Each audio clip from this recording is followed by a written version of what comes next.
The Doctor's Waiting Room Secret, a Miss Marple Mystery. Chapter 1. The Chair by the Window. The waiting room of Little Hexworth's surgery smelled of carbolic soap, wet wool, and the particular mustiness of old magazines nobody ever finished reading. Outside, the fog had come down thick over the green, swallowing the War Memorial whole, so that Mrs. Pinner, walking up from the lane, had lost sight of the church spire entirely before she reached the surgery gate. She was not alarmed by this. Fog was fog, and Little Hexworth got its share every autumn, rolling in off the low-water meadows until October was half over. She was thinking, as she walked, of very little beyond her Tuesday tonic and whether Mr. Duffield at the ironmonger's had got in the paraffin she'd ordered. The side door of the surgery stood very slightly ajar, which struck her, even before she had properly noticed it, as not quite right. Dr. Anders was a careful man about doors and draughts. She pushed it open and called out, not loudly, for she was not by nature a loud woman, but in the ordinary carrying voice of someone announcing herself in a place she had visited every Tuesday for the better part of a year. Nobody answered. She went through the small hall, past the coat pegs where the doctor's mackintosh hung dripping gently onto the tiled floor, and into the consulting room itself, where she found him. Dr. Rolf Anders sat in his own examining chair, chin dropped to his chest, one hand still resting on the arm of the chair, as though he had simply grown tired mid-gesture and decided to rest a moment. A cup of tea, gone quite cold, sat untouched on the blotter beside a half-finished letter. Mrs. Pinner did not scream. She was 71 and had buried 2 husbands and a sister, and she always said afterward, many times afterward, to anyone who would listen, that screaming felt like a young woman's indulgence, and that in any case there had been nobody to scream at. She stood for a moment quite still, taking in the stillness of him, the particular waxy quality that comes over a face very shortly after life has left it. Then she did what Mrs. Pinner always did in a crisis. She went to find the telephone, and she did the 2 things that seemed, to her practical mind, most immediately necessary. She rang the police house, and because she could not think what else to do with her hands while she waited for Constable Hale to arrive, she rang the vicarage as well, and asked, in a voice that surprised her with its steadiness, whether the vicar might come at once, as there had been a death, and it did not look to her like a natural one. By 11 o'clock the fog had not lifted, and neither had the small, murmuring crowd gathered outside the surgery gate. The particular hush of a village absorbing sudden death, made up in equal parts of genuine shock and the not quite suppressed thrill of something happening at last, in a place where very little ever did. Miss Jane Marple stood a little apart from the others, her basket over her arm, ostensibly on her way to post a letter to her nephew Raymond. She was not, in point of fact, in any great hurry to post anything. She had simply discovered, over a long lifetime in villages very like this one, that fog and death and a crowd of neighbours all talking across one another at once made for some of the very best listening a person could hope for. Heart, most likely, Mr. Duffield was saying, with the settled confidence of a man who had never in his life studied so much as a first aid pamphlet. Sudden collapse. Happens to the best of them, and he works all hours the way he did. He was 41, said Mrs. Duffield, tartly, which is not remotely old, Harold, whatever you like to tell yourself about your own chances at 53. There was a ripple of nervous laughter at this, quickly suppressed as inappropriate to the occasion. Miss Marple said nothing at all. She was watching the surgery door, where Constable Hale stood with the particular stiff-backed uncertainty of a young policeman, confronted with something well beyond the scope of his usual Tuesday, a lost dog, a disputed hedge, a dispute over allotment boundaries, and where, a few minutes later, Dr. Anders's young receptionist emerged, white to the lips, and was helped at once to the bench beside the gate by the vicar's wife, Mrs. Pemberton Hale, who had a great deal of practical experience in helping people to benches. It was the receptionist, a fair, anxious girl of perhaps 22, named Prudence Lark, who first said aloud the word that would hang over Little Hexworth for the whole of the coming fortnight, and very likely for a good deal longer than that in the private memory of the village. It wasn't his heart. Her voice came out thin and cracked. but perfectly clear in the hush that had fallen. I know it wasn't his heart. He telephoned the hospital himself not an hour before. He said someone had been at his dispensary bottles. He said the digitalis wasn't right. He was going to check it himself, straight after his tea. A silence followed this that was, in its way, a great deal louder than any scream Mrs. Pinner might have given, had she been the screaming sort. Miss Marple, standing very still with her basket over her arm, felt the particular small settling sensation, not unlike the first stitch of a new and complicated pattern, that told her, quite without her having decided anything at all, that she had just begun a case. Chapter 2. A newcomer to the village. Dr. Rolf Anders had come to Little Hexworth only the previous spring, taking over the locum practice from old Dr. Simmons, who had retired at last to Bournemouth with his roses, his gout, and a housekeeper of such formidable competence that the whole village agreed he would want for nothing in his declining years, except, perhaps, someone to argue with about the wireless. Dr. Anders had been, by every account Miss Marple gathered in the days that followed, a pleasant enough man, brisk with children, unfailingly patient with the elderly, and known, on at least 2 occasions that had reached Miss Marple's ears, to have waived his fee entirely for patients who could not easily meet it, doing so with such quiet tact that the recipients had barely realized, until weeks later, quite what he had done for them. He was also, she came to understand over the following days, a man about whom remarkably little was actually known, a fact that struck her as curious only in retrospect, the way a missing stitch in a piece of knitting is invisible until the whole row is finished and one notices, too late, the small gap where something ought to have been. He came with excellent references, the vicar told her, over tea and seed cake at the vicarage on the Thursday following the death, the fire crackling cheerfully against a day still grey with lingering damp. From a practice in Bristol, I believe, a Dr. Fenwick, whose letter I saw myself when the parish council considered his appointment. Most warmly worded. Though now you make me think of it, Miss Marple, I never did meet anyone hereabouts who'd actually known Dr. Anders personally, before he came to us. It was all references and correspondence. One doesn't think to question such things in the ordinary way. How curious, said Miss Marple, accepting a second slice of cake with every appearance of an old lady's harmless appetite, that a man may live among us a full year, tending our illnesses and knowing our children by name,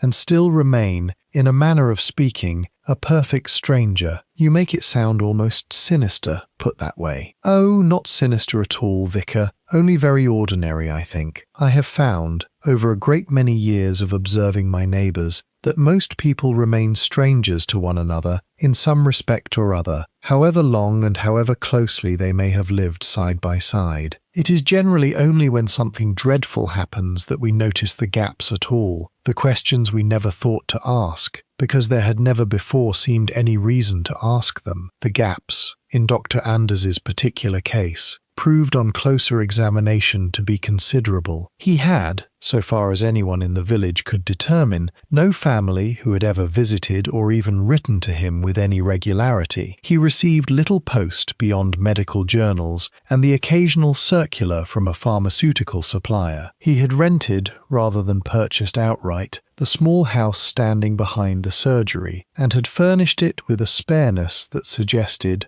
to Miss Marple's practised eye, gathered second-hand from Mrs. Pemberton Hale, who had once been inside to deliver a parish collection box, a man who had never quite expected, or perhaps never quite intended, to remain in Little Hexworth permanently. And yet, in the final weeks of his life, he had begun asking questions of a very particular and pointed nature of the district nurse, regarding the medical history of certain older families in the parish, of old Mr. Trewin at the church, who kept the parish records in meticulous if slightly dusty order, and, perhaps most tellingly, of Mrs. Pinner herself, who recalled him inquiring, with unusual and rather careful particularity, whether any member of a family named Trewellyn still lived hereabouts, or whether anyone might know where they had gone after leaving the village so many years before. He wanted to know about the Trewellyns, Mrs. Pinner told Miss Marple, the two of them leaning companionably on the low fence dividing their adjoining gardens, a task they performed most fine afternoons on the pretext of discussing runner beans. Whether any of them still lived hereabouts, or whether I knew where they'd gone,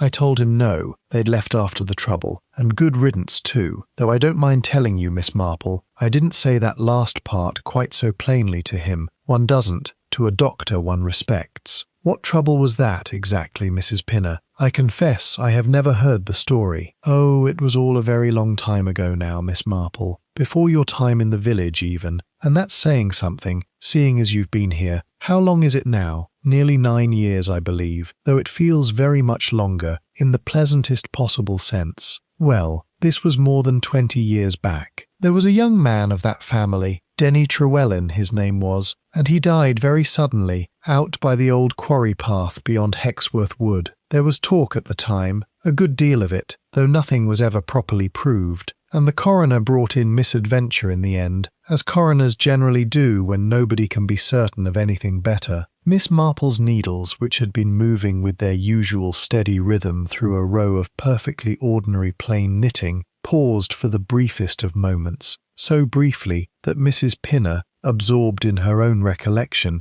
did not notice it at all. How sudden? Miss Marple asked, in a voice that gave away nothing whatever of the sudden sharp interest that had, in that instant, taken hold of her entire attention. Was sudden, Mrs. Pinner? And what manner of talk, precisely, went about the village at the time? Chapter 3. What the talk had been. Mrs. Pinner settled herself more comfortably against the fence, the way a woman does when she has decided a story is worth telling properly rather than in snatches, and Miss Marple, recognizing the signs, set her knitting down entirely and gave her full attention. Denny Trewellyn was the elder of the two boys, Mrs. Pinner began, handsome in a careless sort of way, the kind that knows it's handsome and trades on it, if you take my meaning. Farmed with his father out where the Pattersons' dairy stands now, though farmed is perhaps too strong a word for what Denny did, which was mostly drink at the Bell and Bugle, and borrow money he never troubled to repay. He was unpopular then, he was liked well enough by them as didn't know him well, and thoroughly disliked by them as did, owed money all over the parish, to Duffield's father at the ironmonger's, to old Simmons for medicine he never paid for, even, I believe, to the church roof fund, which he'd promised a subscription to and never honoured. And there was talk of a girl, too, a girl who oughtn't to have had anything to do with him at all, seeing as she was promised to another man entirely. A decent, steady sort of fellow, the kind Denny Trewellyn would have sneered at for being decent and steady. Do you recall her name, Mrs. Pinner? Mrs. Pinner's face did the particular thing faces do when memory reaches for something just out of grasp. Now that I couldn't tell you with any certainty, Miss Marple, and it's no good my pretending otherwise. It was all whispered rather than spoken plain, if you understand me, the kind of thing everyone half knew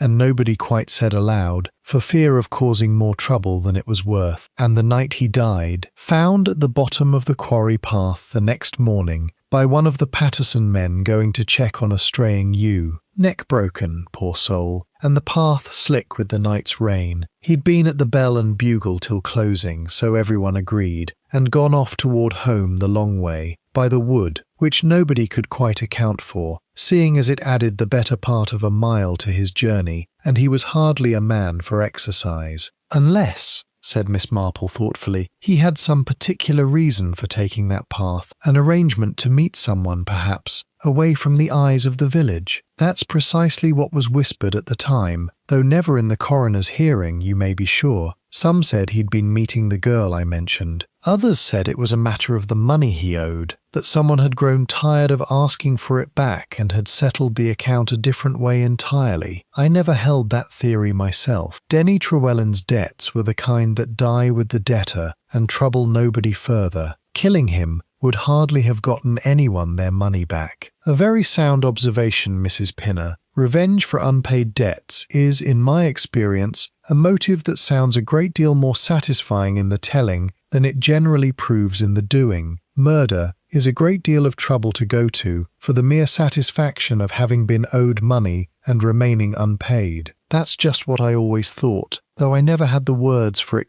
quite so neat as you've put it. In any case, the family left within the 12 months, sold up the farm. The Pattersons got it for a very fair price, I always thought, given the circumstances, and went off, nobody rightly knew where. The mother never held her head up in the village again after it, poor soul, what little time she had left in it, and the father took to drink himself, worse even than Denny had, so I heard tell from a cousin of mine who kept up a correspondence with someone from hereabouts who'd moved to Exeter. And the younger son, you mentioned there were 2 boys. Mrs. Pinner's expression grew vaguer still, the particular fog of a memory that had simply never been given much occasion to sharpen itself. Now that I couldn't tell you at all, Miss Marple. He'd have been 16 or 17 at the time, I think. A quiet boy, always very much in his brother's shadow, the way younger brothers of that sort of elder brother generally are. I don't believe I ever once heard what became of him afterward. It's a curious thing, when you say it aloud, 22 years,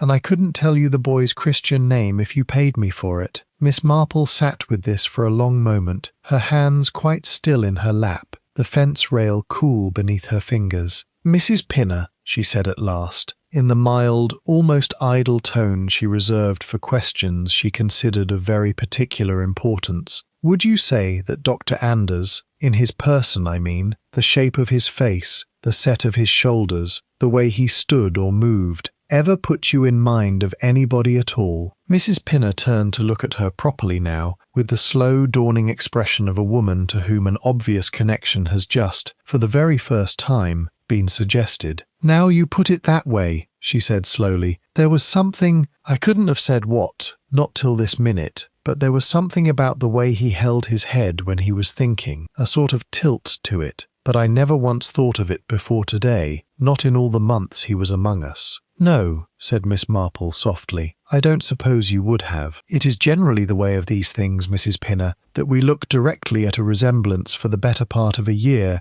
and never truly see it. Not until someone else has the impertinence to ask the question first and hold up the mirror, so to speak, at exactly the right angle. Chapter 4. The Doctor's Own Doubts. That same afternoon, Miss Marple called at the vicarage a second time, a liberty she permitted herself only when she judged the matter sufficiently pressing, for she was always careful not to try the patience of the Pemberton Hales, who were kind people and overworked besides. She found the vicar in his study, sorting through the very parish records she had been curious about, evidently anticipating her interest before she had so much as stated it. I thought you might come back to this, Miss Marple, once you'd heard the Trewellyn story properly. I've had the register out since your note this morning. You are very good, Vicar. I wonder, is there any mention there of the younger son's Christian name? Mrs. Pinner could not recall it, and I find myself curious. The vicar ran a finger down the faded ink of an old christening register, his lips moving very slightly as he traced the entries. Here we are, Trewellyn,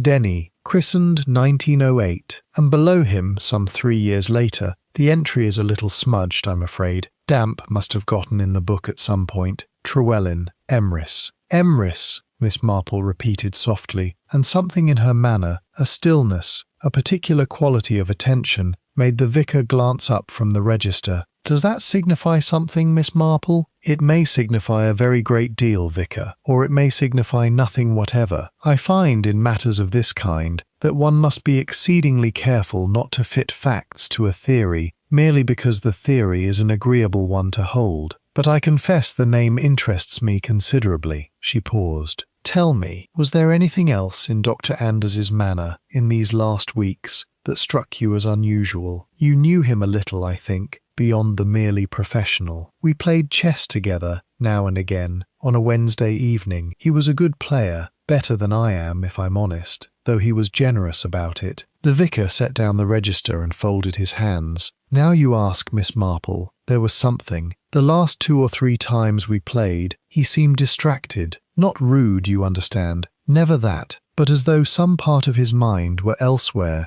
working at a problem he hadn't decided how to solve. I asked him once, lightly, whether a patient was troubling him, and he said, I remember this quite clearly because it struck me as an odd thing for a doctor to say. He said, it's not a patient, Vicar, it's rather the opposite. It's someone I may have to trouble, whether I wish to or not, because it seems the honest thing to do, and I find I have grown very tired, in my profession, of choosing comfort over honesty. And you did not press him further. I did not like to. A man's conscience is his own business, Miss Marple, and I have learned in this profession of mine that people generally tell you what troubles them in their own time, or not at all, and pressing rarely does anything but close the door faster. A very wise policy, Vicar, though I confess I have never entirely subscribed to it myself. I find that a little judicious pressing, applied with sufficient gentleness, opens a very great many doors that would otherwise have remained closed for years. She rose, gathering her basket. Thank you. You have given me a great deal to think about, and I believe, though I cannot yet be certain, that Dr. Anders's trouble of conscience and the sad business of Denny Trewellyn may be rather more closely connected than anyone in this village has yet begun to suspect. Chapter 5. Inspector Craddock arrives. Detective Inspector Reginald Craddock, no relation, as he was perpetually obliged to explain, to the more celebrated Craddock of Scotland Yard, with whom Miss Marple had once had occasion to assist on a matter concerning a body in a library some years before, a coincidence of surname that he had come, over the years, to regard with weary resignation, arrived from the county town on the Thursday afternoon, and had, by Friday morning, confirmed the substance of what Prudence Lark's white, shocked face had already suggested to the village at large. Dr. Anders had died of poisoning, not, as it happened, from any dramatic or exotic substance of the kind that filled the more sensational newspapers, but from a quiet, calculated overdose of a heart medicine, digitalis, in a concentration far beyond its ordinary therapeutic strength, dispensed by the doctor himself to some half-dozen elderly patients in the parish for entirely legitimate purposes, and mixed on this occasion into the tea that had sat cold and untouched upon his own blotter. "The devil of it," Craddock remarked to the local sergeant that evening, over a pint at the Bell and Bugle, in a voice not nearly as low as the gravity of the subject might have warranted, "is that half this blessed village had access to that dispensary at one time or another. The lock's little better than ornamental, and the girl who minds the counter can't watch every soul who comes and goes when the waiting room's full. Who'd want the man dead, though, sir? Seemed well liked from all I hear. That's the other devil of it, Sergeant. Everyone liked him, and nobody, so far as I can discover, actually knew him." The most immediately promising suspect, from a policeman's practical standpoint, was a young man named Colin Faraday, a blacksmith's apprentice of 26, engaged to be married to Prudence Lark, and observed by no fewer than 4 witnesses to have left the surgery the day before the murder in a state of undisguised fury, declaring at the Bell and Bugle that same evening,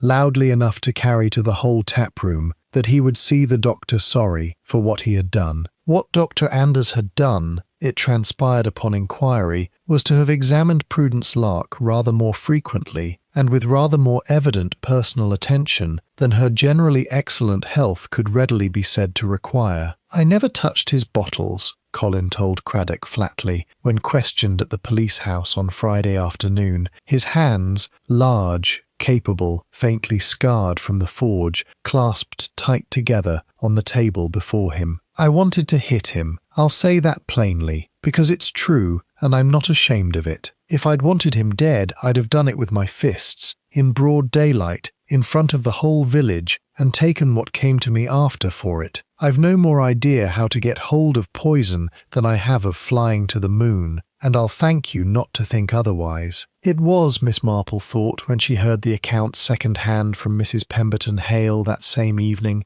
a very honest sort of answer, the kind a genuinely guilty man rarely troubles himself to give, since a guilty man generally prefers to appear entirely above suspicion in every particular, rather than merely innocent of the one crime that matters, while cheerfully admitting to a lesser and more embarrassing anger. "He'll want watching all the same," Craddock said, when Miss Marple ventured this observation to him directly on Saturday morning, the two of them having fallen into conversation over the low wall that separated her garden from the lane he happened to be walking down, a happenstance Miss Marple had, in point of fact, arranged with some care, having observed his habitual Saturday route from her front window on more than one previous occasion. Jealous young men have surprised better judges than either of us before now, Miss Marple. Oh, indeed they have, Inspector, and I would never dream of dismissing jealousy as a motive out of hand. It has driven a great many people to a great many dreadful acts, in villages very like this one, and in cities very unlike it. But I find that jealousy of the sort Mr. Faraday displayed is, generally speaking, a very loud and immediate sort of passion. It shouts in tap rooms. It does not creep about a dispensary counter, mixing digitalis with great patience and precision, and then wait a full fortnight for exactly the right unwatched quarter of an hour in which to administer it. Craddock regarded her for a long moment with the particular expression, part exasperation, part reluctant and long-practiced respect, that experienced policemen who had worked with Miss Marple more than once inevitably came to wear. Then who, in your opinion, Miss Marple, does creep about with such patience? I haven't the faintest idea yet, Inspector, and I would be doing you a disservice to pretend otherwise before I have listened a great deal more than I have so far managed. But I will tell you this much. I believe the answer lies a good deal further back than this last fortnight. 22 years further back. In point of fact, in a story about a young man named Denny Trewellyn that this village has spent 2 decades trying very hard indeed to forget. Chapter 6. The Cold Teacup. It was the teacup, in fact, that troubled Miss Marple more than any single other detail of the case, though she said nothing of it to anyone for the better part of 2 days, turning it over in her mind the way she might turn over a dropped stitch, searching for the exact point where the pattern had gone astray. She called upon Prudence Lark on the Saturday afternoon, ostensibly to bring a jar of quince jelly, an offering that required, in Miss Marple's experience, no explanation whatsoever, quince jelly being universally acceptable as a gesture of sympathy in a way that direct questions were not. She found the girl sitting in the small front parlour of the Lark cottage, her mother hovering anxiously in the kitchen doorway, evidently torn between wanting to protect her daughter from further distress and recognizing that Miss Marple's visits, however probing, generally left people feeling rather better rather than worse. "You are very kind to think of us, Miss Marple." Prudence's hands, Miss Marple noted, had not stopped moving the whole time she spoke, twisting a handkerchief into a tight, damp rope and then smoothing it out again, over and over. "Not at all, my dear. I only wondered, and do stop me if the question distresses you too greatly, whether the tea Dr. Anders drank that morning was fresh made, or whether it had been standing some while before he came to it." "Fresh," Prudence said at once. "I made it myself, not 20 minutes before it happened. He liked it strong, no sugar, and I always made it just so, every morning, the same way. It was one of the small things I did for him that he never had to ask for twice. And he generally drank it directly, once you had brought it through to him. Straight away, usually. He'd be at his desk with the ledgers open, and he'd drink it while he worked, hardly looking up from the columns. He liked to say I made better tea than anyone in the county, though I dare say he told that to every girl who'd ever brought him a cup. But that particular morning, Prudence hesitated, her hands going still at last. That morning was different. He didn't touch it for the longest while. He was on the telephone to the hospital about the missing digitalis. I told the inspector all this already. And then he went through into the dispensary himself to check the bottles against the ledger. He was gone above 10 minutes, which was unusual for him. He generally trusted me to keep the count and didn't like to seem as though he doubted me. "And when will he come back?" He seemed troubled, distracted, the way he'd been these past weeks, only more so. He sat down at his desk without a word, and I supposed he drank the tea then, though I can't swear to it, because I'd gone through to see Mrs. Fenner, who'd been waiting rather a long time already, and was growing restless about it. Miss Marple considered this with the particular quality of stillness she brought to any fact that did not sit quite where it ought to sit in an otherwise orderly pattern. The tea had been freshly made when Prudence brought it in. It had then stood, untouched, for a good quarter of an hour or more, while the doctor telephoned the hospital, and afterward went through to examine his dispensary shelves in person. By the time he returned to his desk, the tea must already have grown considerably cool. But Mrs. Pinner,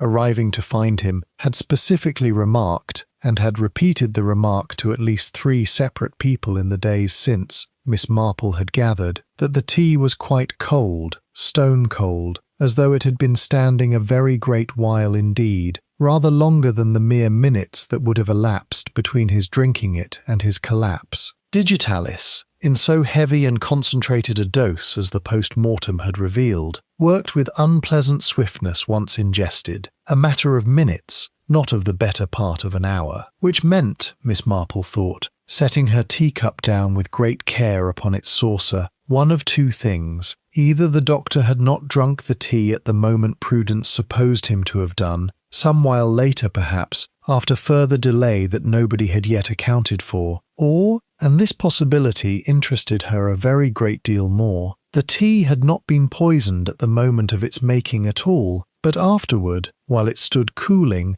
unwatched, in an empty consulting room, during precisely that quarter of an hour when the doctor was occupied in his dispensary and Prudence was occupied with Mrs. Fenner. "Miss Lark," she said gently, "who else came into the surgery during that particular quarter of an hour, while the doctor was in his dispensary, and you were attending to Mrs. Fenner?" Prudence's eyes widened, as though the question had genuinely not occurred to her before this moment, and did not please her now that it had been put so plainly. "I couldn't say with any certainty, Miss Marple. The waiting room was full that morning. Tuesdays generally are. Everyone comes for their weekly prescriptions and their aches and pains all at once, as though they'd agreed among themselves to save it up for one day. Anyone might have slipped through into the consulting room, if they'd a mind to, and I'd not have seen them at all from where I was, in the dispensary hall with Mrs. Fenner's dressing. Anyone at all. Anyone at all," Prudence said, very low, her handkerchief twisting again in her lap.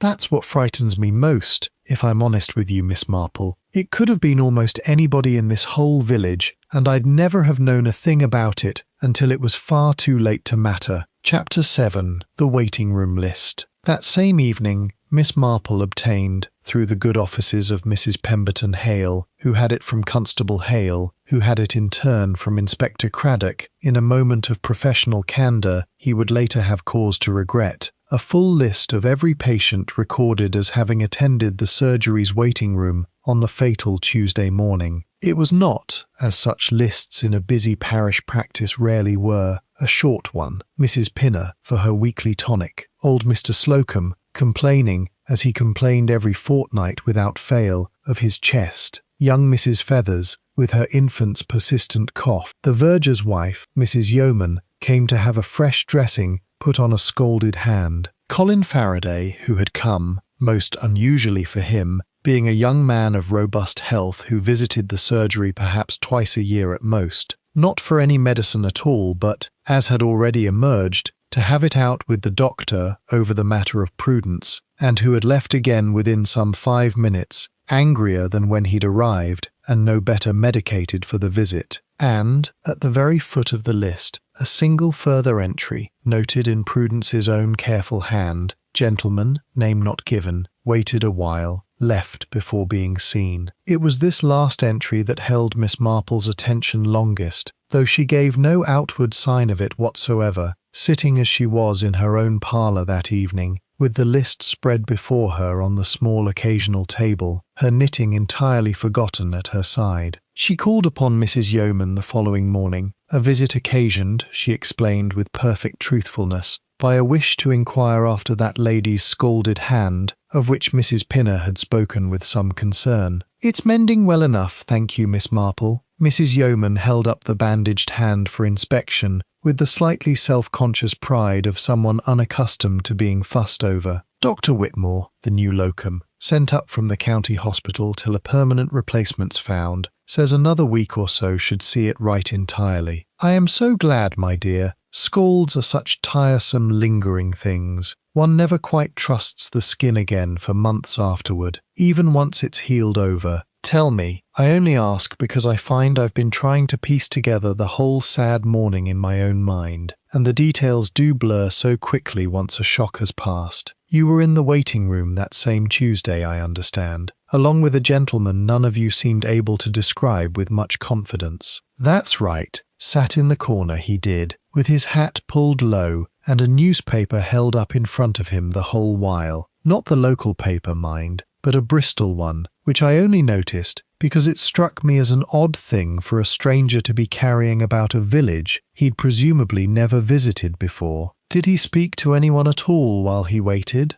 Only the once to Prudence when he first came in, asked her something or other about the doctor, though I didn't catch the particulars, being some way off and occupied with my own hand. And then when the doctor came through himself to call the next patient, this gentleman went very still all of a sudden, and pulled his hat down lower still, though Dr. Anders never so much as glanced his way, being taken up with his ledger. The moment the doctor went back through to his consulting room, this stranger got straight up and left, quick as you like, without waiting his turn at all, left his newspaper behind on the chair in his hurry, which I only noticed because I put it up on the counter myself for whoever might have dropped it. "How very interesting," said Miss Marple, in a tone that gave away nothing at all of quite how interesting she found it. "And you never saw this gentleman before nor since in the village?" "Never, Miss Marple, nor has anyone else I've spoken to, though naturally everyone's been talking of little else since it all came out." Miss Marple thanked her, admired the dressing once more with every appearance of genuine solicitude, and walked home through the last thin remnants of the morning fog, with the particular quick, small steps of a woman whose mind has begun,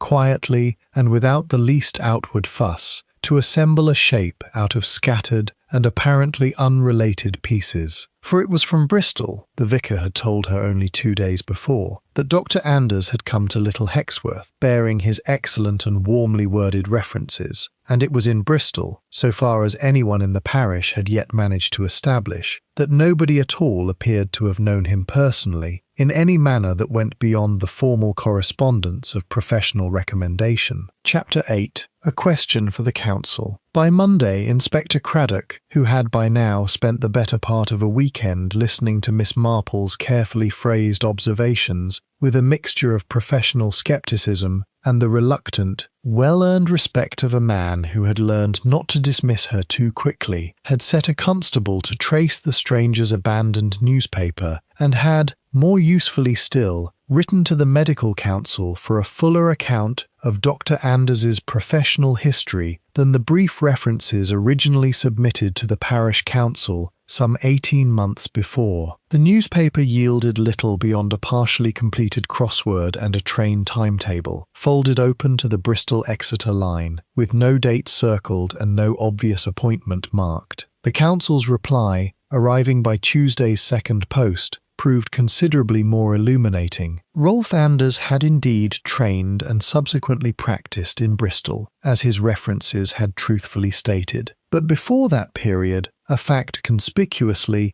and, Craddock suspected, quite deliberately absent from the references that had secured him the Little Hexworth appointment, he had spent some 3 years as a junior assistant at a small private clinic in the north of England, a position the council's letter described, with the particular blandness of official correspondence, anxious not to commit itself to anything actionable, as having been concluded by mutual agreement between the parties, no formal charges having been pursued in the matter. "Which is council language," Craddock told Miss Marple, spreading the letter across her kitchen table with the wary care of a man laying out cards whose value he did not yet fully trust, for something they'd very much rather not spell out in black and white. "I've wired for the fuller file, but these things take time, and county bureaucracy being what it is, we may be some while getting it. And in the meanwhile, Inspector? In the meanwhile, there's this." He produced a second document, a photostat copy of a page from Dr. Anders's own dispensary ledger,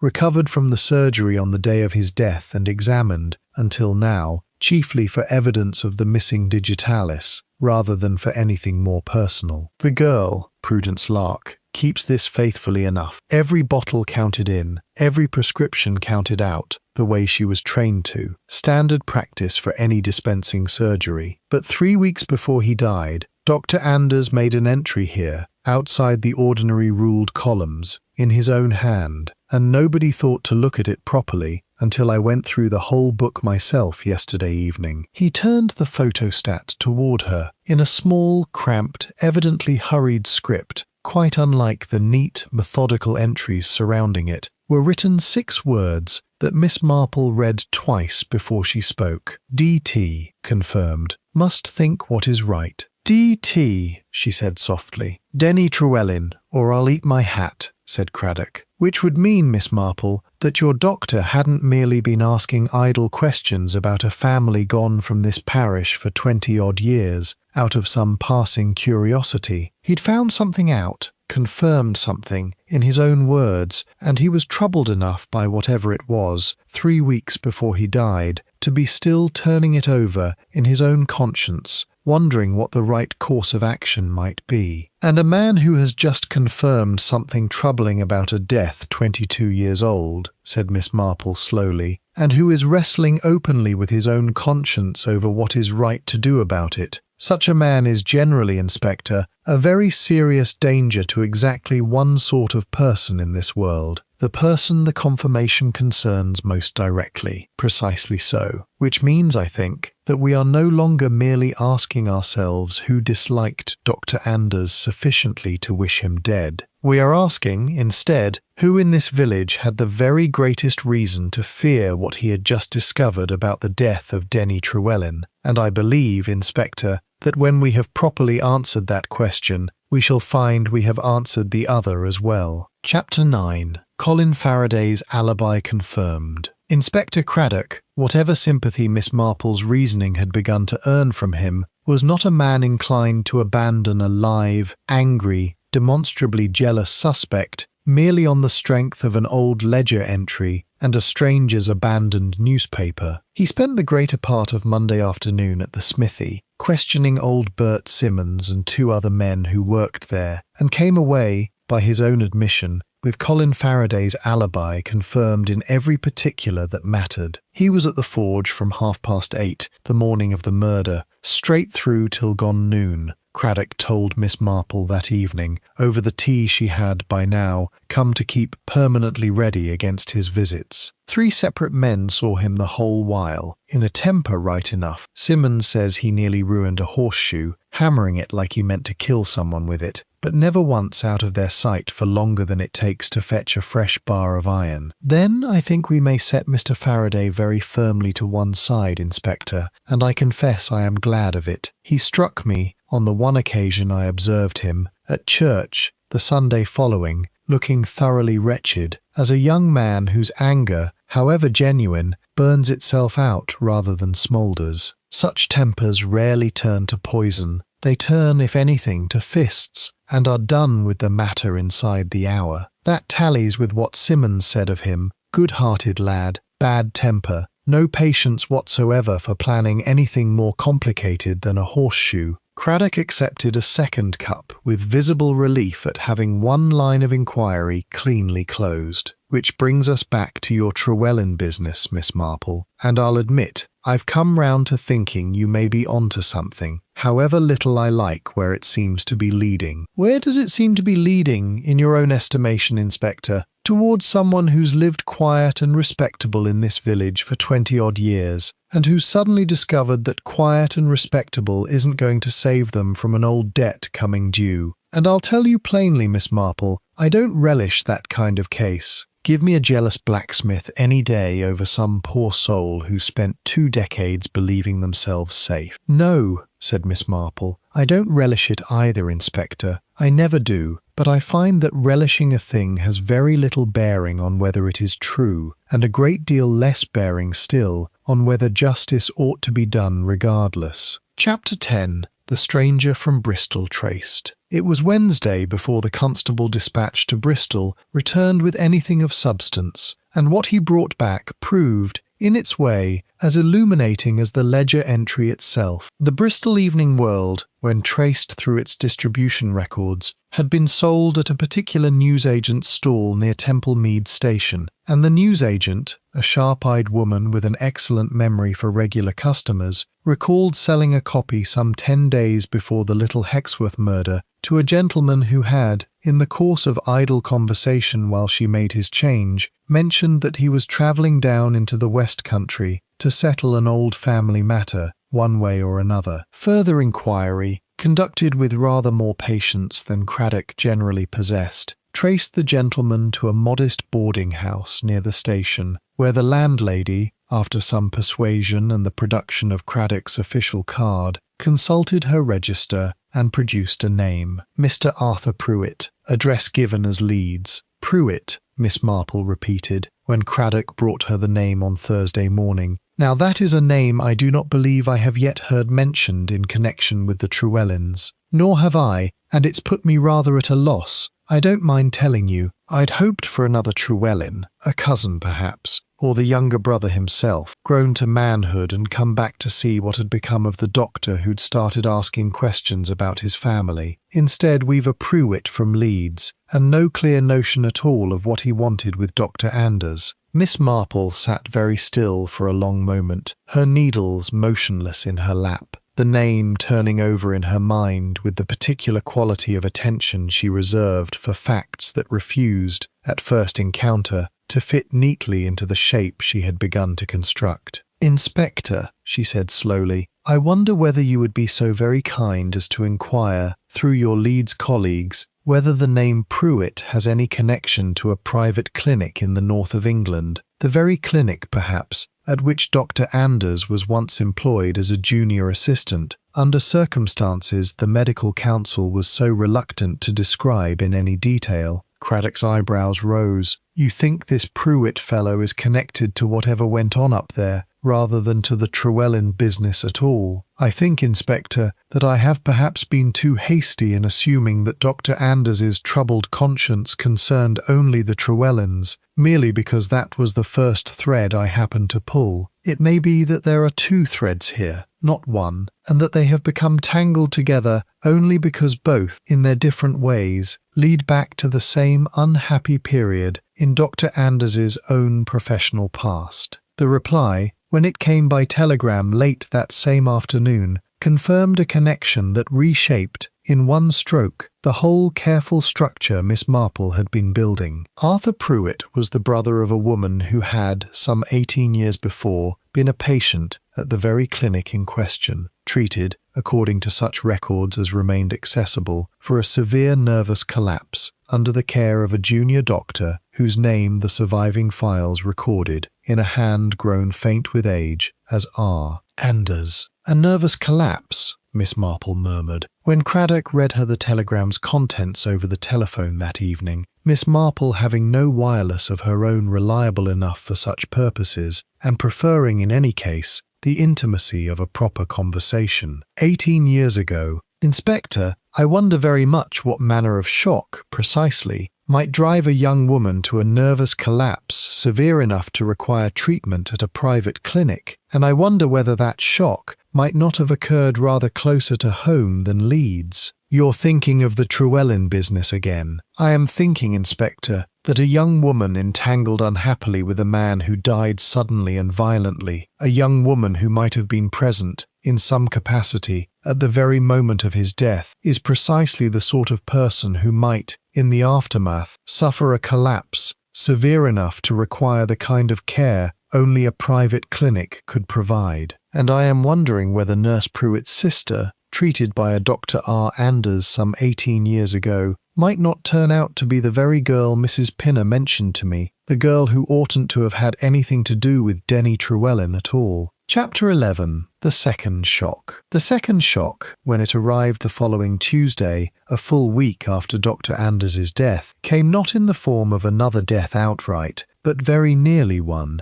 and it fell, to the considerable alarm of the entire village, upon Mrs. Agatha Pinner herself. She was discovered on Tuesday morning, collapsed in her own back garden among the last of her dahlias, having been violently and repeatedly sick throughout the night. It was only the sharp-eyed alertness of her neighbour on the other side, not Miss Marple on this occasion, but Mrs. Coates, who noticed the curtains still drawn at 9 o'clock, most unlike Mrs. Pinner's usual habits, that brought help swiftly enough to save her. She recovered, in the end, under the care of Dr. Whitmore, the young locum sent up hastily from the county hospital in the wake of Dr. Anders's death. But what the hospital laboratory found in her system, once properly tested, sent a fresh and altogether more personal chill through little Hexworth than even the doctor's death had managed to produce. Foxglove, the same plant, in its raw and unprocessed form, from which digitalis itself was derived in the ordinary pharmaceutical way, mixed, it transpired upon careful examination, into a jar of honey that Mrs. Pinner had received as an anonymous gift some 3 days before, left upon her doorstep,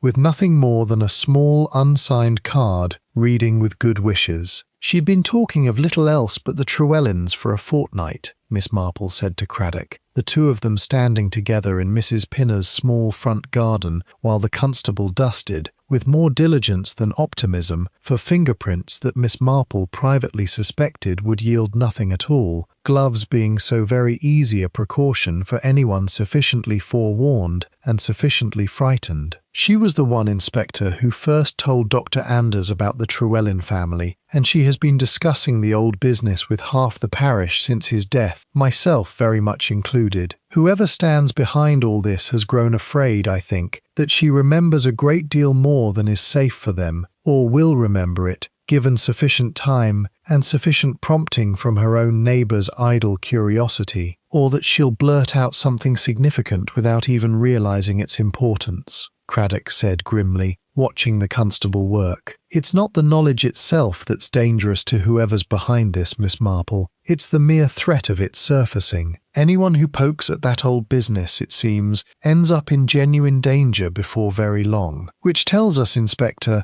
a very great deal about how very close to the surface the truth must now be lying, and how very frightened somebody in this village has become of it breaking through entirely. Miss Marple went in that same afternoon to sit a while with Mrs. Pinner, bringing beef tea for practical comfort, and, rather more usefully, a series of gently probing questions, carefully disguised as ordinary sickbed conversation. You've been talking, my dear, about the Trewellens. To whom, precisely, since the doctor's death? I only ask because I find it interesting, in cases of this kind, to observe who takes a particular interest in old gossip, and who, on the contrary, changes the subject rather too quickly whenever it happens to arise. Mrs. Pinner, weak still but perfectly lucid, gave the question more careful thought than her condition might have suggested she had strength to spare for. I talked to you, of course, Miss Marple, and to the vicar's wife, and to young Mrs. Feathers at the Flower Guild meeting, I believe, and to Miss Grantley at the post office when I went in for stamps,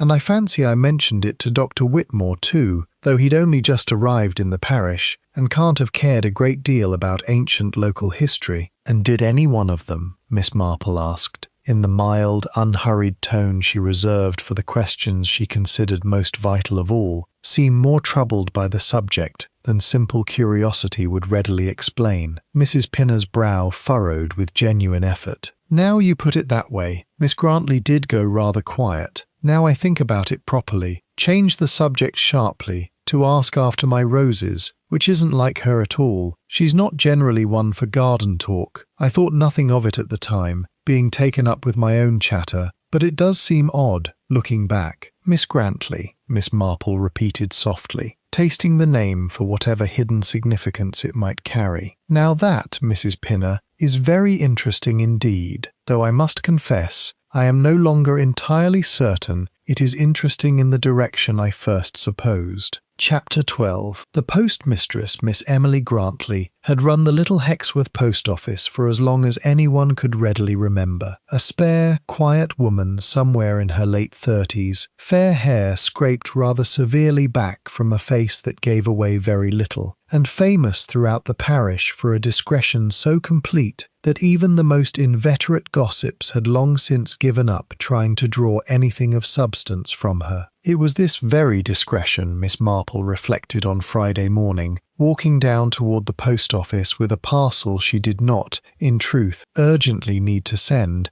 that made Miss Grantley at once the least obvious and, precisely because of that, the most genuinely interesting person in the parish to examine closely. A woman so carefully trained never to be noticed was, by that very carefulness, always worth noticing. "Good morning, Miss Marple. The usual stamps, is it? Or something more today? Actually, my dear, I wondered if I might trouble you for a little information rather than stamps, if you can spare a moment. It is the vaguest sort of question, and you must forgive an old woman whose memory plays her tricks past a certain age, but I find myself trying to recall whether you came to Little Hexworth a very long time ago, or rather more recently than I seem to remember." Something moved, swift and immediately suppressed, behind Miss Grantley's pale eyes. "I've been here 11 years now, Miss Marple. Before that I was in service, up north." "In service? How interesting. And whereabouts, if you don't mind my asking? I confess I have quite lost track of where everyone in this parish originally hails from. One forgets, after a certain number of years among them, that anyone was ever anywhere else." "Yorkshire," said Miss Grantley, a fraction too quickly, and turned at once to a stack of unsorted letters with a great deal more attention than the task strictly demanded. "It's a long way from here, and a long time ago besides. I don't much care to talk about those years, if it's all the same to you." "No," said Miss Marple gently, "I don't suppose you care to. Some periods of a life are better left exactly where they lie, undisturbed, though I have observed, over a great many years of watching my neighbours, that such periods have a curious habit of rising up again, quite without our permission, and generally, I find, at the most inconvenient possible moment for everybody concerned." She left the post office without her stamps after all, and walked home a good deal more briskly than her usual measured pace, her mind working with the particular quiet intensity she reserved for those rare occasions when a shape she had been assembling for days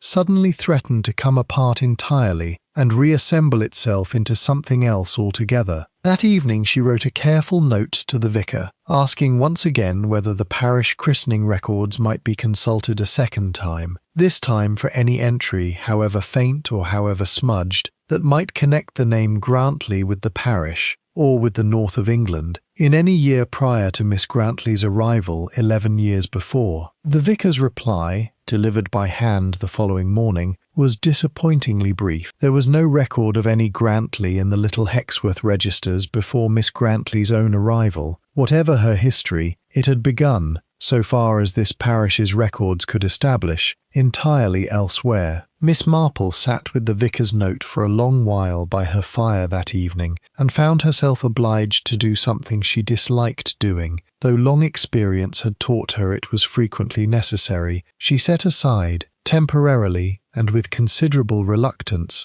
a line of inquiry into which she had invested 2 full days of careful thought, and admitted to herself that Miss Grantley's discomfort, however genuine, might have nothing whatever to do with Denny Trewellyn, and everything to do with some entirely private sorrow of her own, a lost position perhaps, or a broken engagement, or some other perfectly ordinary grief that a reserved woman would naturally prefer to keep from the curious eyes of a small village. One must be very careful, she thought, picking up her knitting once more, not to make a person's private unhappiness carry the weight of a murder merely because it happens to be convenient to one's theory. Chapter 13. A Question of Timing. It was in setting Miss Grantley aside that Miss Marple found herself obliged to return, with rather more rigour than before, to the question of who else had been present in the surgery waiting-room during that critical unwatched quarter of an hour, and it was here, going back over Prudence Lark's careful list for perhaps the 4th time, that a detail she had noted but not yet properly weighed began, at last, to assert its true importance.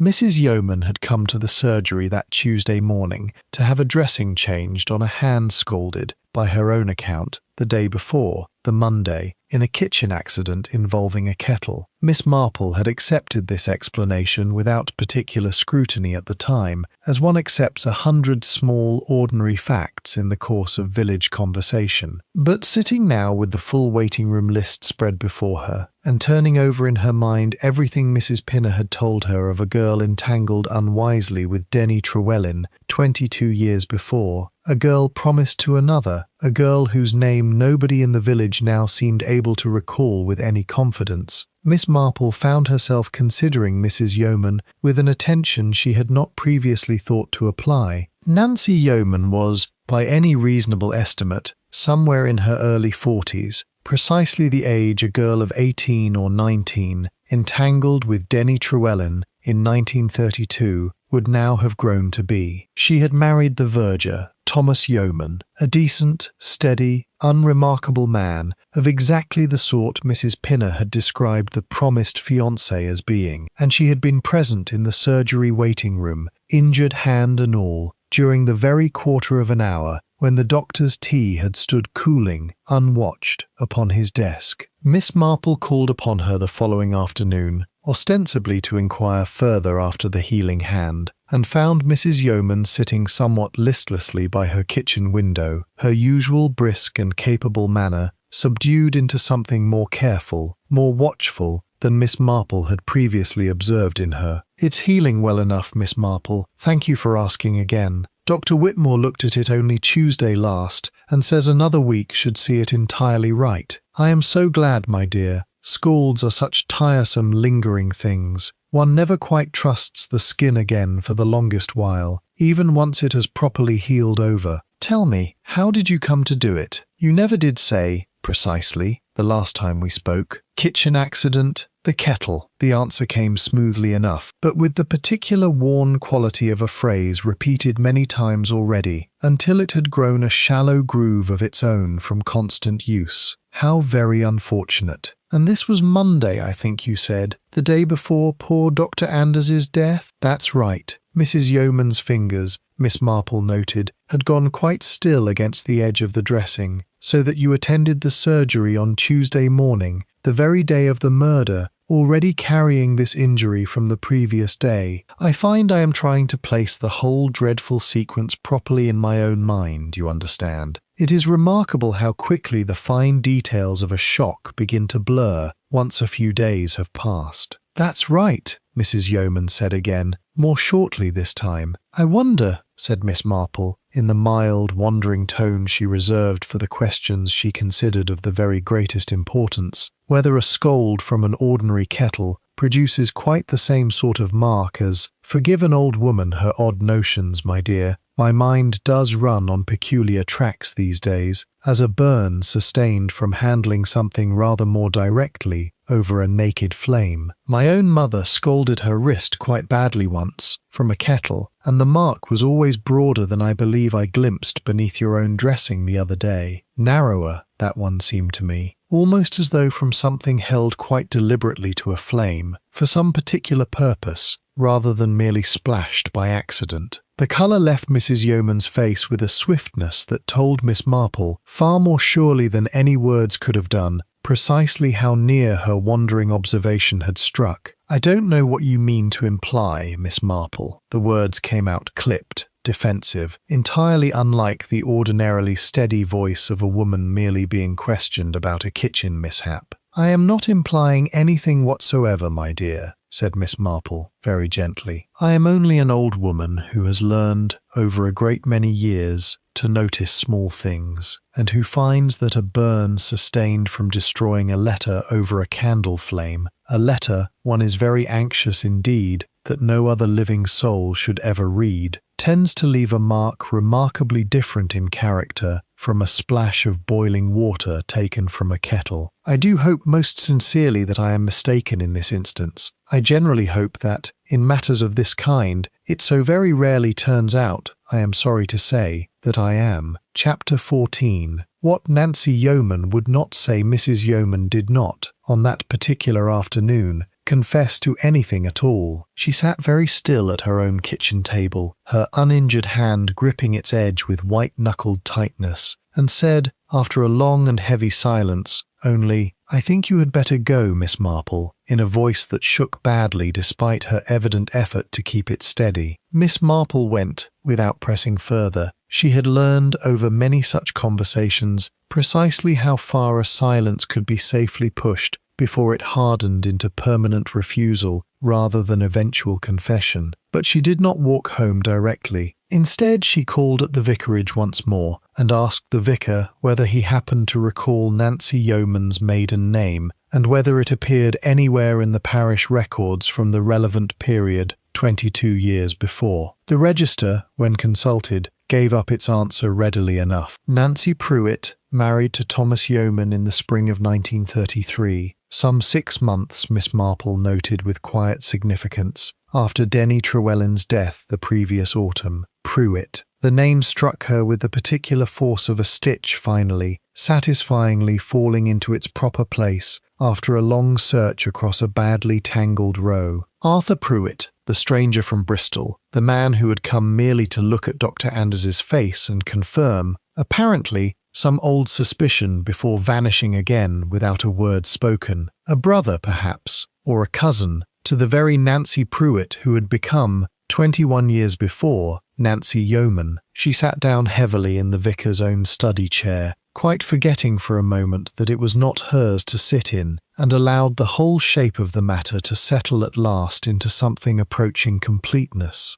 Nancy Pruitt, entangled unwisely with Denny Trewelyan, while promising to steady, decent Thomas Yeoman. Nancy Pruitt, present, Miss Marple now felt certain of it, though proof remained another matter entirely, on the quarry path the night Denny Trewelyan died. Nancy Pruitt, whose subsequent collapse of nerves had perhaps required, at some point in the following years, the kind of specialist care a private clinic in the north of England could provide, care administered, as fate or coincidence would have it, by a junior doctor named R. Anders, who had never forgotten the case, and who had come, 18 years later, quite by professional chance, to practice medicine in the very village where it had all begun. He must have recognized the connection almost as soon as he arrived, Miss Marple murmured to herself, half aloud, in the empty study, or perhaps not recognized it outright, perhaps only begun to suspect it, slowly, as he came to know the village and its old stories, and to wonder whether the Nancy Yeoman of Little Hexworth and the troubled young patient he had once treated so many years before in the north might, after all, be one and the same unhappy woman. That evening, she called upon Inspector Craddock at the police house and laid the whole architecture of her reasoning before him, over the pot of tea the sergeant provided with visible relief at having something more productive to do than file reports. "It fits," Craddock admitted slowly, when she had finished. "God help me, Miss Marple, it fits altogether too well for comfort. But fitting isn't proving, and we need one or the other before I can move against a respectable married woman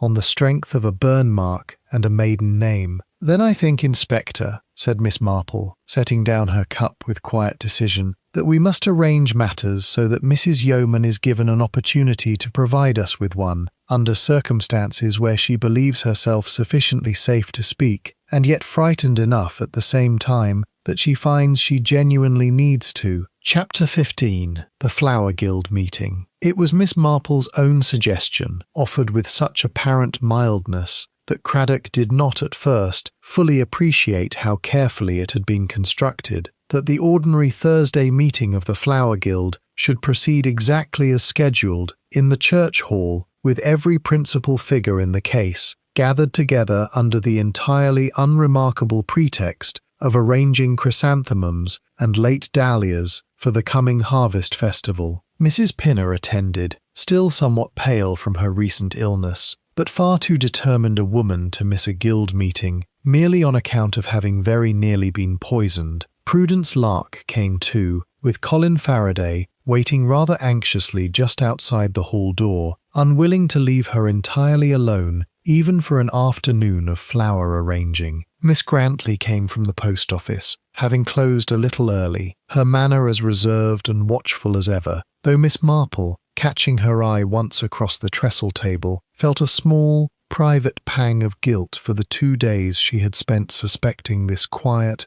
unhappy woman of a crime that had, in the end, nothing whatever to do with her. And Mrs. Yeoman came as well, because not to come, after 20 years of faithful and unbroken attendance at every guild meeting the parish had ever held, would itself have invited exactly the sort of comment she could least afford to provoke. Miss Marple, arranging a vase of late dahlias with every appearance of absorbed and entirely harmless concentration, waited until the ordinary business of the guild had concluded. The harvest festival rota settled, the matter of the flower show prize fund discussed at rather greater length than it strictly warranted, and the women had settled into the looser, more sociable conversation that always followed such meetings, before she spoke. She did not speak loudly. She did not speak dramatically. She spoke, in fact, in very much the same mild, wandering tone she might have used to remark upon the unseasonable warmth of the afternoon. "I have been thinking a great deal these past days about poor Dr. Anders," she said, "and about how very sad it is when the past will not stay buried, however carefully and however long ago we believed we had laid it properly to rest.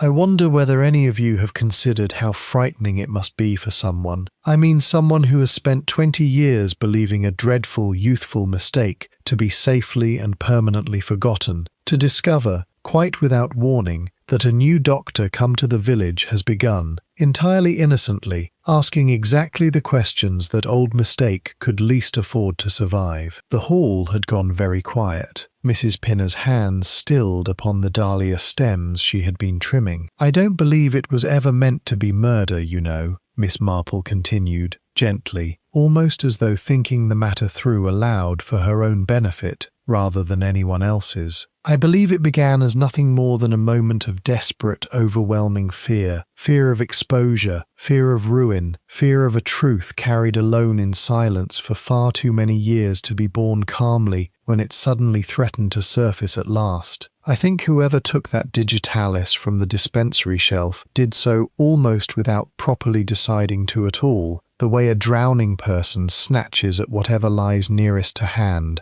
and only afterward, once the thing was done and could not be undone, came to understand with genuine horror precisely what they had actually made themselves do." Mrs. Yeoman had gone very white indeed. Her bandaged hand had begun to tremble, visibly now, against the dahlias she had been arranging only a moment before. "I think," Miss Marple went on, her voice softening further still, not accusing in the least, but almost tender, "that it must be a dreadful weight to have carried entirely alone for so many years, the guilt of an accident on a dark path one autumn night, 22 years gone, and now, on top of that old weight, the fresh and far heavier guilt of a death that was very much less an accident. I think, my dear, it would be the most enormous relief in the world, in the end, to set such a weight down at last." Chapter 16. Nancy's Confession. Mrs. Yeoman did not speak at once. The hall held its collective breath. Mrs. Pinner frozen with a dahlia stem in her hand, Prudence Lark's eyes wide with dawning understanding, Miss Grantley very still by the door, as though she too, having lived long enough near some private fear of her own, recognized the particular quality of a fear surfacing at last in another. Then, quite suddenly, Nancy Yeoman sat down, not gracefully, but as though her legs had simply ceased, without warning, to hold her, and began, in a low, unsteady voice, to speak. "I never meant for Denny to die," she said. "We quarrelled that night on the quarry path. He'd been drinking, and he said dreadful things, and threatened to tell my Tom everything out of pure spite, because I'd told him plainly I meant to break it off and marry as I'd promised. I pushed him, only to make him stop, only to get away from him, and he stumbled, and the path was wet from the day's rain, and he went over the edge before either of us properly understood what was happening at all." Her voice caught, steadied itself with visible effort, and went on. "I never told a living soul. I let them all believe misadventure, because it was near enough to the truth as makes no difference, and because to say anything else would have destroyed me entirely, and destroyed Tom too, who knew absolutely nothing of any of it. I married him within the year, and I have been a good wife to him, Miss Marple, 22 years a good and faithful wife, and I truly believed,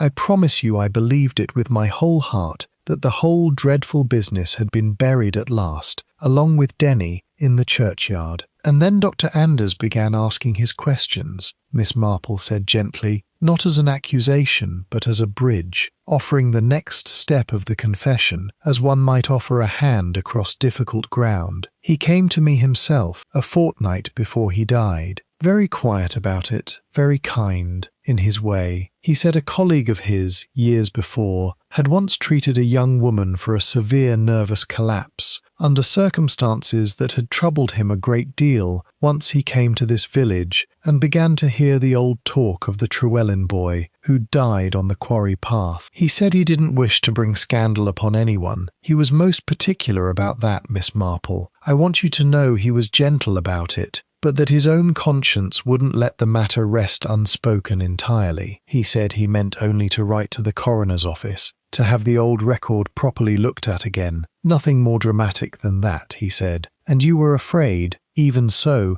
that it would prove to be a great deal more than that, once begun. I was afraid of everything, Miss Marple. Afraid of Tom finding out, after 22 years of trusting me completely. Afraid of the whole village knowing and looking at me differently ever after. Afraid of losing every single thing I had built, patiently, out of 2 decades of silence. Her voice dropped nearly to nothing. I took the digitalis from the dispensary shelf the very day I came in with my hand. I had burned it myself, you see, on my own kitchen flame, the letter Dr. Anders had written to me, setting out plainly what he intended to do, because I could not bear to have such a letter sitting in my house another hour. And while Prudence was through with Mrs. Fenner, I slipped into the dispensary, and I took what I judged I would need, and later I put it into his tea while he sat with his ledgers, not 15 feet from where I stood in the corridor. And I told myself, walking home afterward in the fog, that I had done nothing at all but protect what was rightfully mine to protect. And Mrs. Pinner's honey, my dear, Nancy Yeoman's eyes went, briefly and with genuine anguish, to where Mrs. Pinner sat frozen among her dahlias. She would not stop talking of the Trewellens, Miss Marple. Everywhere I turned in this village, it seemed, someone was speaking of that old business, turning it over and over, and I grew so frightened of what she might eventually remember, given time enough and enough encouragement to think on it properly, that she could not finish the sentence.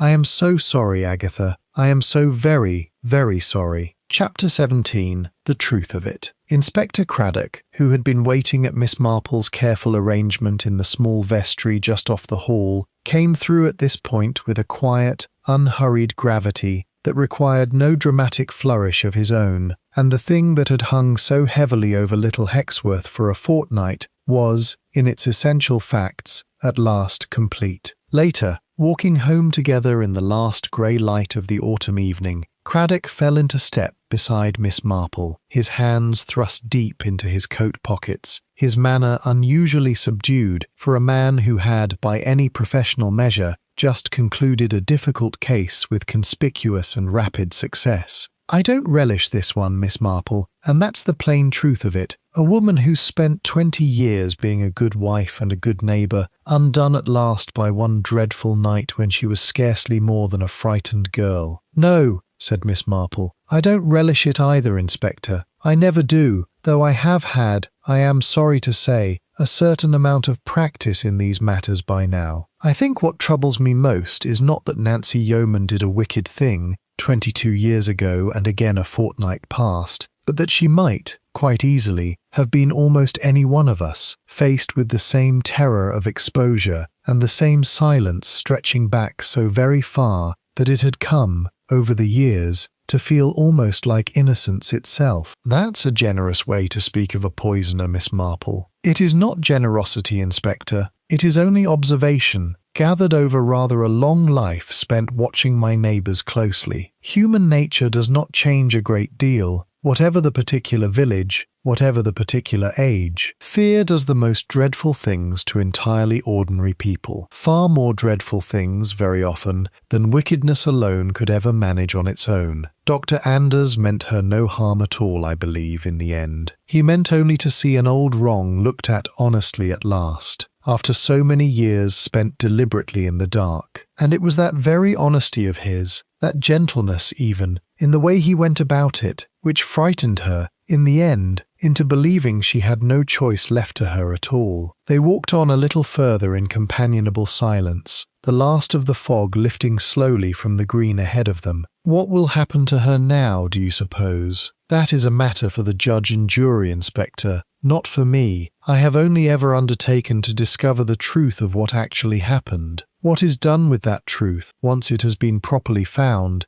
is a very much heavier business altogether, and never mine alone to carry. Chapter 18. Aftermath at Little Hexworth. The trial, when it came at last in the spring, was a quiet and sorrowful affair, and the verdict, manslaughter for the old death upon the quarry path, murder, tempered with such mercy as the court could reasonably find room for, in the matter of Dr. Anders, brought no great sense of satisfaction to anyone in Little Hexworth. It brought instead only a kind of tired and grateful relief that the long uncertainty, at least, was over at last. Thomas Yeoman sold the verger's cottage within the month and left the parish altogether, unable, it was generally said, to bear remaining among neighbours who had watched the whole unhappy business unfold from such close quarters. Mrs. Pinner recovered fully from her ordeal, though she never again grew foxglove in her own garden. However common and however cheerfully ordinary a flower, it remained in nearly every other cottage plot throughout the village. Prudence Lark and Colin Faraday were married that June, in a wedding the whole parish turned out to celebrate with the particular warmth people reserve for happiness that follows hard upon a season of sorrow. Miss Grantley, for her part, remained at the post office, as quiet and as carefully discreet as she had always been, though Miss Marple, calling in one crisp autumn morning for stamps she genuinely required this time, thought she detected in the postmistress's manner something very slightly softened, as though the whole village's shared brush with old secrets had eased, in some small and entirely private way, a burden Miss Grantley had been carrying alone for reasons that were, in the end, hers only, and no business whatever of the village's.